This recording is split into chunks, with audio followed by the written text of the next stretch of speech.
నీకు సహాయం దొరకని పరిస్థితుల్లో దేవుడు ఎందుకు మౌనంగా ఉన్నారు కదా అండి. మనకి ఎన్నోసార్లు ఎన్నో పరిస్థితుల్లో ఎటు నుంచి కూడా సహాయం దొరకదు.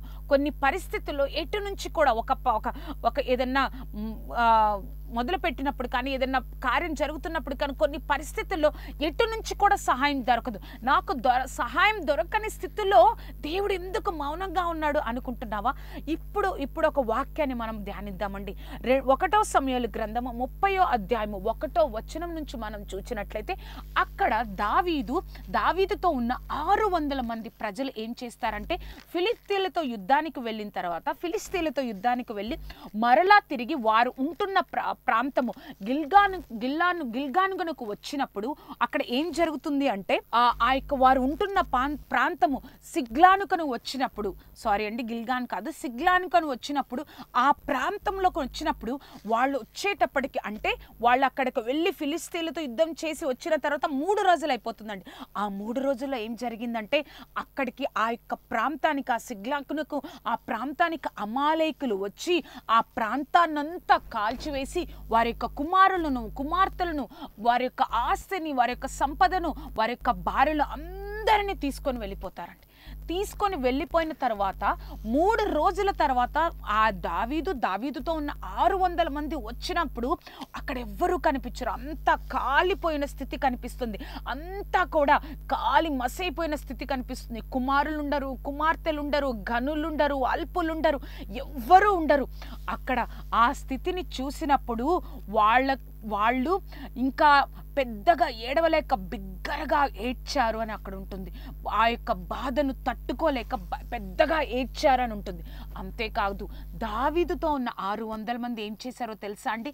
దావీదుకి ఆ కుటుంబ సభ్యులు ఎవ్వరూ లేరు. అందరినీ కూడా ఒక బానిసలుగా అమాలేకులు తీసుకెళ్ళిపోయారు. కానీ ఆ 600 మంది ఈ యొక్క పరిస్థితి నీ వల్లే వచ్చిందని దావీదు మీద రాళ్ళు వేసి చంపాలనుకుంటారు. ఇప్పుడు చూడండి, దావీదు యొక్క పరిస్థితి ఏ విధంగా ఉందండి. దావీదు యొక్క పరిస్థితి, ఒక ఓదార్పు మాట చెప్పడానికి కూడా ఆ పరిస్థితిలో ఎవ్వరికీ సహాయం చేయడానికి, దావీదుకు సహాయం చేయడానికి ఎవ్వరూ అక్కడ లేరండి. ఒక ఓదార్పు మాట చెప్పడానికి కూడా ఎవ్వరూ లేరు. ఆ 600 మంది కూడా రాళ్ళు రువ్వి చంపాలనుకున్నారు. భార్యలు లేరు, కుమారులు లేరు, కుమార్తెలు లేరు, సమస్తము కోల్పోయాడు దావీదు. అప్పుడు ఏం చేశాడో తెలుసా అండి? మనకు సహాయం దొరకని పరిస్థితుల్లో మనం, అయ్యో నాకు ఈ రాజు సహాయం చేస్తాడు, అక్కడికి వెళ్దాం, నాకు ఇక్కడికి వెళ్దాం, అక్కడికి వెళ్దాం, నా యొక్క ప్రాంతానికి వెళ్ళిపోదాం అనుకోలేదు. దావీదు ఏం చేశాడో తెలుసా అండి? దావీదు ఎటువైపు చూడకుండా దేవుని యొద్ద విచారణ చేసెను. 6వ వచనం మనం చూసినట్లయితే, 1 సమూయేలు 30వ అధ్యాయము 6వ వచనం మనం చూసినట్లయితే, దేవుని యొద్ద విచారణ చేసెను. మనం ఇది నేర్చుకోవాలండి. నాకు ఏ స్థితిలో సహాయం దొరకదు అని అనుకుంటున్నప్పుడు, దేవుడు మౌనంగా ఉన్నాడే అనుకుంటున్నప్పుడు, అయ్యో ఇంకా దేవుడు మాట్లాడర్లే, నేను లోకం వైపు తిరగొచ్చు అనుకోకూడదు. ఆ యొక్క పరిస్థితిలో ఎవ్వరూ లేరు దావీదుకి. ఆ యొక్క ఉన్న 600 మంది ఒక సపోర్ట్గా, ఒక బలంగా ఉన్న 600 మంది కూడా ఆయన మీద రాళ్ళు రువ్వడం మొదలుపెట్టారు. అప్పుడు ఏం చేశాడు అంటే, యెహోవా వద్ద విచారణ చేసి ప్రార్థన చేసి అడిగాడు, ప్రభా నేను పోగొట్టుకున్నదంతా నేను సంపాదించుకుంటానని దేవుణ్ణి అడిగినప్పుడు, నిశ్చయంగా నువ్వు ప్రతిదీ పోగొట్టుకున్నదంతా నువ్వు పొందుకుంటావని చెప్పినప్పుడు ఒక వచనాన్ని మనం చూద్దామండి. 1 సమూయేలు గ్రంథం 30వ అధ్యాయము 19వ వచనం. 1 సమూయేలు గ్రంథం 30వ అధ్యాయము 19వ వచనం. కుమారులేమి, కుమార్తెలేమి, దోపిడీ సొమ్మేమి, వారు ఎత్తుకొని పోయిన దానంతటిలో కొద్దిదేమి గొప్పదేమి ఏదియూ తక్కువ కాకుండా దావీదు సమస్తము రక్షించెను. దావీదు సమస్తమును పొందుకున్నాడు, దక్కించుకున్నాడు, రక్షించుకున్నాడు. చూసారా అండి? మన యొక్క అర్థం కానీ నాకు సహాయం ఎక్కడా దొరకదే అన్న స్థితిలో మనం ఏం చేయాలో తెలుసా? మనము దేవుని దగ్గర మనము విచారణ చేయాలి. దేవుణ్ణి అడగాలి, ప్రభా నువ్వు మౌనంగా ఉన్నావు అనుకుంటున్నాను, కానీ నువ్వు నాకు ఇంకెక్కడి నుంచి సహాయం లేదు ప్రభా, ఇంకెక్కడి నుంచి నాకు దిక్కు లేదు ప్రభా, నాకు సహాయం చేయి.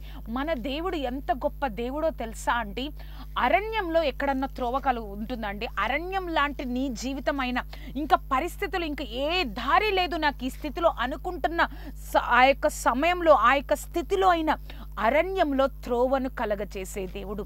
నీ జీవితం ఎండిపోయిన ఎడారి లాంటి ఎక్కడా కూడా నీటి బుగ్గ అనేది, నీరు అనేది కనబడని స్థితిలో మన గొప్ప దేవుడు ఏం చేస్తాడో తెలుసా అండి? ఎడారిలో నదులు ప్రవహింపచేస్తారు. ఎడారులలో నదులను ప్రవహింపజేసే గొప్ప దేవుడు అంటండి. అంత గొప్ప దేవుడిని వదిలేసి అయ్యో నా పరిస్థితులు నాకు సహాయం ఎటూ లేదు అని చెప్పి ఎక్కడికో ఇక్కడికో వెళ్ళడం కాదు. దేవుడు కూడా మౌనంగా ఉన్నాడు, దేవుడు కూడా సహాయం చేయట్లేదు అనుకోవడం కాదు. దేవుని దగ్గరే మనం విచారణ చేస్తే, దేవుని దగ్గరే మనం ప్రార్థన చేయగలిగితే గొప్ప దేవుడు, సజీవుడైన దేవుడు నీ మాట విని, నీ మొర విని, నీ యొక్క దిక్కులేని స్థితిని, నీ యొక్క సహాయం లేని పరిస్థితిని అర్థం చేసుకొని ఎంత గొప్పగా అయితే పోగొట్టుకున్న ప్రతిదీ కూడా దావీదు ఎలా అయితే పొందుకున్నాడో, దేవుడు పోగొట్టుకున్న ప్రతిదీ నువ్వు కన్నీరు కారుస్తున్న దేనికోసం ప్రభా సమస్తము పోయింది ప్రభా అని దేనికోసం అనుకుంటున్నావో ప్రతిదీ నీకు నీ కళ్ళ ముందు ఉంచగల గొప్ప దేవుడు అండి. మౌనంగా ఉంటున్నాడా దేవుడు? నాకు సహాయం చేయలేని పరిస్థితుల్లో కూడా, నాకు ఎటూ సహాయం లేని పరిస్థితుల్లో దేవుడు మౌనంగా ఉంటున్నారా అని అనుకుంటున్నావేమో. దేవుడు నీతోనే మాట్లాడుతున్నారు. ఆయన యుద్ధ ప్రార్థన చెయ్యి, ఆయన సన్నిధిలో కన్నీరు కార్చు.